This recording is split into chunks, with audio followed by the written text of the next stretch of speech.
You wake up on your first day of work, and the Imperium has already chosen how you will die. It just hasn't filed out the paperwork yet. Your name does not matter here. Your job title is longer than your expected lifespan, and far above you, a machine the size of a cathedral is waiting, patiently, for a very small person with a mop. That small person is you. In the Imperium of man, roughly 1 trillion people die every day, and almost none of them ever learn why. You are about to become an expert on exactly one of those reasons. The reason hums 4 kilometers beneath your feet, and this morning it has quietly become your problem, your responsibility, and your fault. Welcome to the worst first week in the galaxy. In many stories, a hive city is not really a city at all. It is a mountain of metal, stacked spire on spire, packed with more people than a whole planet used to hold. You live near the bottom, in the part maps stopped labeling a long time ago. Down here, the air tastes of rust and old prayers, and the ceiling of your world is somebody else's floor. You never asked for a job. The job was assigned to you, the way weather is assigned to a field. Nobody wanted your opinion, and nobody will ever ask for it again. You are simply herded into a queue of identical workers, each clutching an identical form, each far too tired to ask what any of it actually means. A form arrives. It is stamped, sealed, and completely impossible to read. Somewhere in the ink, it says that you have been elevated. In the Imperium, elevated almost never means what you hope it means. You are now, officially, a sanctioned machine attendant. Grade nothing. The title comes with no pay, no training, and no explanation, which you will soon learn is the standard package. It is the kind of promotion that arrives when the last person who held it stops answering their own mail. Your new workplace is 3,000 steps up, past corridors that hum, past doors that sweat, past shrines to things you were told not to look at directly. You climb because the alternative is being reported for not climbing, and reports have a way of becoming punishments here. You lose count of the steps somewhere around the second 1,000. When you finally arrive, you find a chamber so tall that your eyes give up before they ever find the ceiling. And inside it sits the machine. Nobody tells you what it does. That, you will slowly learn, is the entire point. An overseer meets you at the bottom, taller than you, holding a clipboard the size of a door. He hands you a mop and a list of 900 rules. He tells you that Rule 1 is the single most important rule of all. Then he tells you that you are not permitted to read Rule 1. Then he leaves. Day 1. You decide to be good at your job. This is your first real mistake. You mop the floor of the Great Chamber. All of it, which takes almost the entire shift. It is honest work, and for a moment, you feel something dangerously close to pride.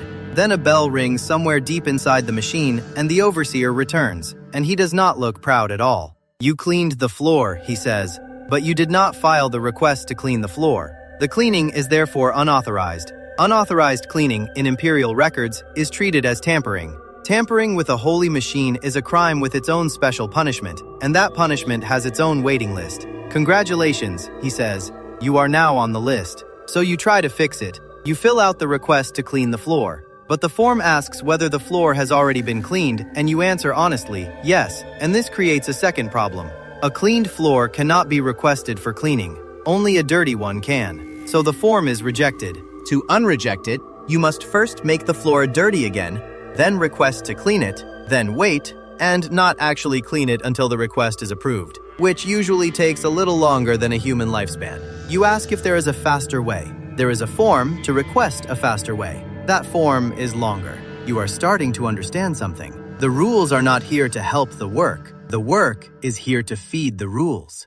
And the rules are always hungry. Meanwhile, the machine hums. Once, that day, a small light on its flank turns from green to a sickly amber. You do not know what that means. You are fairly sure that nobody alive does. So you write it in your log, because writing things down is the one act nobody can punish you for. Your log is then sealed inside a box that will not be opened for 400 years. Day 2. They send you the tech priest. In many stories, the Adeptus Mechanicus does not repair machines the way you or I would. They believe that every machine holds a spirit, and that the spirit must be soothed, not fixed. So the tech priest arrives in a red robe, with a cable for an arm and one small green lens where an eye used to be. And he does not bring a single tool. He brings incense, a chant, and a very long apology addressed directly to the machine. He tells you the machine is displeased. He does not say why. He anoints a valve with sacred oil. He asks the machine's forgiveness for the unauthorized mopping. He then informs you that the correct way to clean the machine is not to touch it at all, but to pray near it while looking slightly downward, because eye contact with a holy machine is, and I want to be precise here, presumptuous. So you ask a reasonable question. You ask what the machine actually does. The tech priest goes very still. He explains that the question itself is a small heresy. Knowing the purpose of the machine is far above your clearance. Wanting to know is a sin. Asking out loud has now been logged. He anoints you with oil too, just in case, and then he leaves without another word. That night you lie in your bunk and you think about the amber light. You think about how the whole spire trembles very slightly, on a rhythm, almost like breathing. You think about how nobody ever told you what lies below the great chamber, only that you must never, under any rule, open the lower hatch. So naturally, on day 3, you go looking for the lower hatch. The lower hatch is heavy and holy and completely unlocked, because in a hive, nobody ever expects the worker at the very bottom to be the problem. You lift it. Below you is not a room. Below you is a shaft, and the shaft goes down further than the spire goes up, and the entire length of it, as far as your eyes can follow, is machine. You had been mopping the top of it, a tiny cap on something enormous. What you thought was one cathedral-sized device is only one small organ of a thing that runs through the whole lower hive like a spine. And now you understand the trembling, and now you understand the breathing, and now you very much wish that you had never looked. This, in many interpretations, is the truth that all the rules were built to hide. The machine is not a device that you maintain. The machine is a responsibility the size of a city. It pulses breathable air down into levels that would otherwise suffocate. It moves heat. It moves water. It moves waste. And it holds back the crushing pressure of 100 million people stacked above the dark. In Imperial records, it would be called life support. To the people who live off it, it is simply the reason they are not already dead. And it is old. So old that the plans are lost. So old that no living person knows how it truly works, only how to keep it happy. So old that the entire, insane, suffocating bureaucracy exists for one single reason: to make absolutely sure that nobody clever ever touches it and breaks it by accident. The 900 rules are not cruelty for its own sake. They are a wall built around a thing that is too important and too fragile to explain. You were not hired to clean a machine. You were hired to be one more brick in that wall. And then the amber light, the one you logged, turns red. Here is where the bureaucracy, which spent 3 days ruining your life, suddenly becomes the only thing that might save it. Because you know what the red light means now. It means the machine is choking. It means the air is about to stop moving somewhere below you, in a level full of people who will never know your name and will never get the chance to. You could touch it. You could try to fix it yourself, but you are grade nothing. And you have learned exactly one true thing this entire week. The last person who improvised on a machine like this is now a story that parents tell to frighten their children. So you do not improvise. You do the single most heroic thing available to a very small person. You file the correct form. You run. You wake the overseer. You fill out the emergency ritual attendance request, in triplicate, correctly, while the whole spire groans around you. You do not clean anything without authorization. You get the stamp.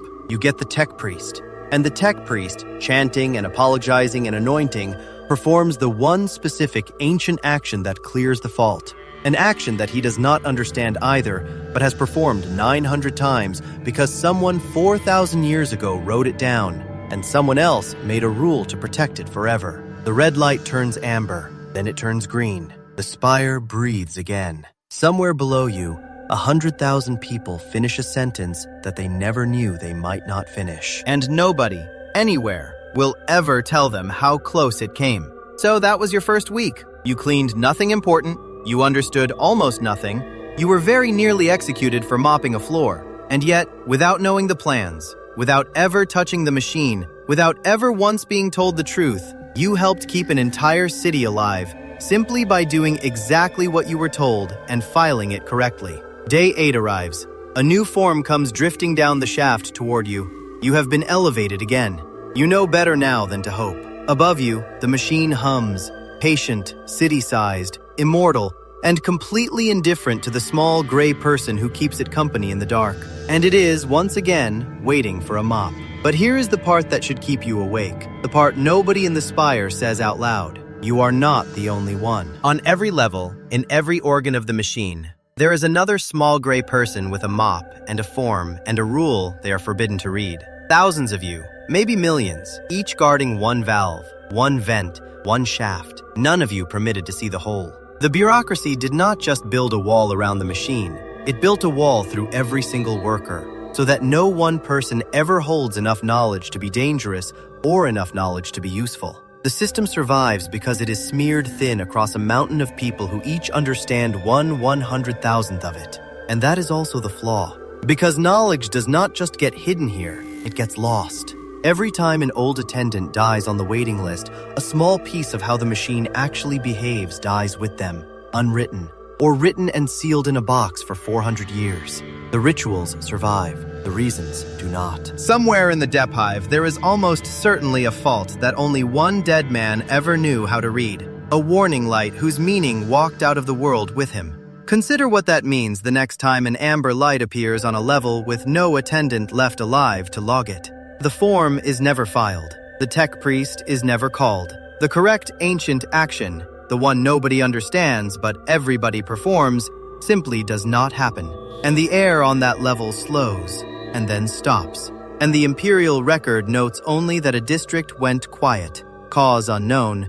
Investigation not authorized. Add it to the trillion. This is not a story about one hero and one machine. It is a story about a civilization that survived by turning understanding into ritual, and ritual into law, and law into a cage, and then quietly forgetting it was ever holding the key. It works, right up until the moment it doesn't. And you, grade nothing, with your mop and your stamp, are the only reason today was not that moment.